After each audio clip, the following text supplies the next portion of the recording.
केएमडीसी की जानिब से जो है बहुत सारे माइनॉरिटीज़ के लिए हुकूमत की जानिब से स्कीम लागू होते हैं और बहुत सारे माइनॉरिटीज़ जो हैं इस केएमडीसी से इन स्कीमों को हासिल करके फ़ायदा उठाते हैं। 2019 से जो है मुख्तार हुसैन पठान यहाँ के चेयरमैन हैं। इन्होंने जब से अपना हुदा संभाला है तब से लेकर आज तक जो है हुकूमत के ऊपर दबाव डालते हुए माइनॉरिटीज़ के लिए कई सारे स्कीमें लाते हैं। तो 2022 के लिए इन्होंने फिर से हुकूमत के पास एक सिफारिश की है कि माइनॉरिटीज़ के लिए और भी नई स्कीमें दी जाएं। तो 3 नई स्कीम ये लागू करने वाले हैं और फिलहाल ये जो है सिफारिश किए हैं हुकूमत के पास, और हुकूमत की जानिब से भी एक वादा किया गया है कि बहुत ही जल्द इसका ऐलान किया जाएगा। तो आइए वो कौन से 3 स्कीम्स हैं जो आने वाले दिनों में माइनॉरिटीज़ के लिए होंगे, जानते हैं मुख्तार हुसैन पठान से। तो बताएं सर, कौन से जो नए 3 स्कीम्स हैं जो आने वाले हैं। अस्सलाम वालेकुम। कर्नाटका माइनॉरिटी डेवलपमेंट कॉरपोरेशन की तरफ से हमें अभी जो हाल ही में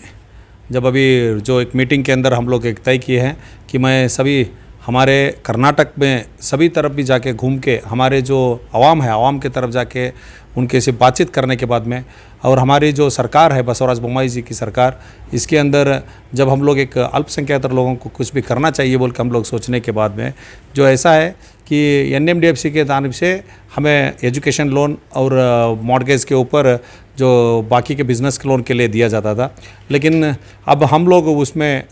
ये करते ना हुए KMDC के जानिब से ही हमारे अल्पसंख्यक अभिवृद्धि निगम स्टेट के तरफ से ही हम लोग अभी 3 स्कीम नए में आगाज़ करने वाले हैं। उसके अंदर एक मेन है बिज़नेस लोन बोल के। ये जो बिज़नेस लोन है 3 लाख से 10 लाख रुपये लोगों ने और मॉर्गेज का लोन है। इट्स 4% रेट ऑफ इंटरेस्ट के अंदर 6 साल की जो 5 साल की उनकी जो इसके लिए 60 मंथ्स के लिए उनको देने वाले हैं। सो ये एक है। और इसके अंदर और एक एजुकेशन लोन के लिए ख़ास करके दोनों के लिए जो ओवरसीज़ के लिए भी हो या यहाँ पे भी पढ़ाई करने वाले हो, जो मेडिकल पढ़ रहे हैं तो ज़्यादा उन्होंने मेरिट इसमें जो मैनेजमेंट कोटा के अंदर ले रहते हैं तो उनके लिए भी, या बाहर देश में जाके आगे हायर स्टडी के लिए जाते हैं उनके लिए भी हम लोग 2% रेट ऑफ इंटरेस्ट और बाकी का उनके लिए एक 20 लाख रुपए लोगों भी उनको देने का एक हम लोग उसमें भी एक मॉर्गेज का लोन वो भी एक लगा रहे हैं। और इसके अलावा एक बहुत अहम जो है हमारे गरीबों के लिए, गरीब तबका बहुत हमारा जो मुस्लिम सिख क्रिश्चियन भाई लोग सब लोग हम रहने की वजह से हम माइनॉरिटीज़ लोगों के लिए ख़ास करके घर बांधने के लिए तकलीफ़ होती रहती है। उनके पास ज़मीन है वो पूरा हम लोगों को ये रहता है, लेकिन फिर भी उनको जरा बैंक से मिले के बांधने के लिए तकलीफ होती है, इंटरेस्ट के लिए बहुत ये होते रहता है। तो उसके लिए खास करके हम 4% के अंदर 5 लाख रुपया लोगों उन घर बांधने के लिए हम लोग मॉर्गेज के ऊपर वो भी दे रहे हैं। इसके ये 3 बहुत अहम स्कीम्स है, क्योंकि लास्ट टाइम जो हम कोविड के अंदर जो कोविड-19 के अंदर जो हम लोग लेडीज़ के लिए खास करके दिए थे 10,000 रुपये का, वो स्कीम भी बहुत अच्छा हुआ था। और इसके अलावा अभी हम लोग खास करके जो अपाइज है हमारे जो दिव्यांगा बोलते हैं हम लोग, दिव्यांगा और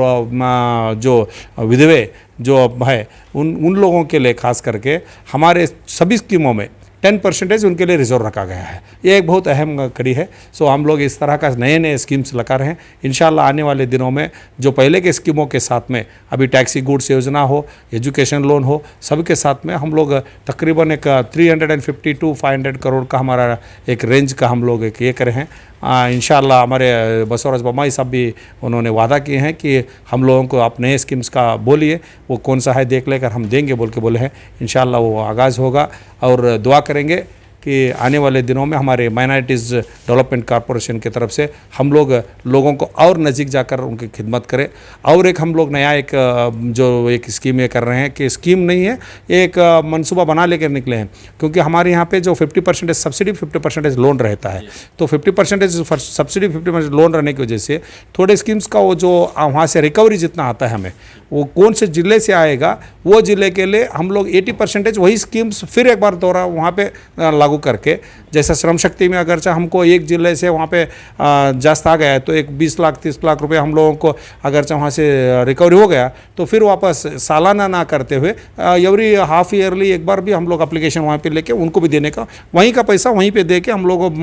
जो माइनॉरिटीज़ को डेवलपमेंट करना चाह रहे हैं। सर, ये जो आपने एजुकेशन लोन की बात कही है, ये सिर्फ बाहर जाकर जो हिंदुस्तान छोड़कर जाकर पढ़ाई करते हैं उन स्टूडेंट्स के लिए, या हिंदुस्तान में रहकर जो पढ़ाई करना चाहते हैं उनके लिए भी ये स्कीम लागू होती है? ऑल स्टूडेंट्स इसके लिए जहाँ पे बाहर भी चले जाओ विदेश में वहाँ पे भी है, और हिंदुस्तान में पढ़ रहे हैं उनके लिए भी, यानी कि हम लोगों को एजुकेशन मेन उनको करना है। हम लोगों को अल्प माइनॉरिटीज़ को जो है ना एजुकेशन से उनको अपग्रेड करना है, और उसके अलावा बिजनेस भी कर रहे हैं, ये सभी हमारा चल रहा है। तो क्या उम्मीद है सर, कब तक इस लोन का आगाज़, कब तक इन स्कीमों का आगाज़? आने वाले दिनों में जनवरी एंड और फरवरी में हम लोग इसका आगाज़ करने वाले हैं। शुक्रिया सर। तो ये थे केएमडीसी के चेयरमैन मुख्तार हुसैन पठान। इनका कहना यह है कि आने वाले 1 महीने या 2 महीनों में इन तीनों स्कीमों का आगाज़ हो जाएगा, और हुकूमत ने भी इनके साथ जो है कदम बढ़ाते हुए ये कहा है कि जो भी नई स्कीम आप माइनॉरिटीज़ को देना चाहते हैं वो हम तक लाए, हम जांच करेंगे, अगर ये माइनॉरिटीज़ के लिए सही होते हैं तो हम उन स्कीमों को इम्प्लीमेंट करेंगे। तो बने रहने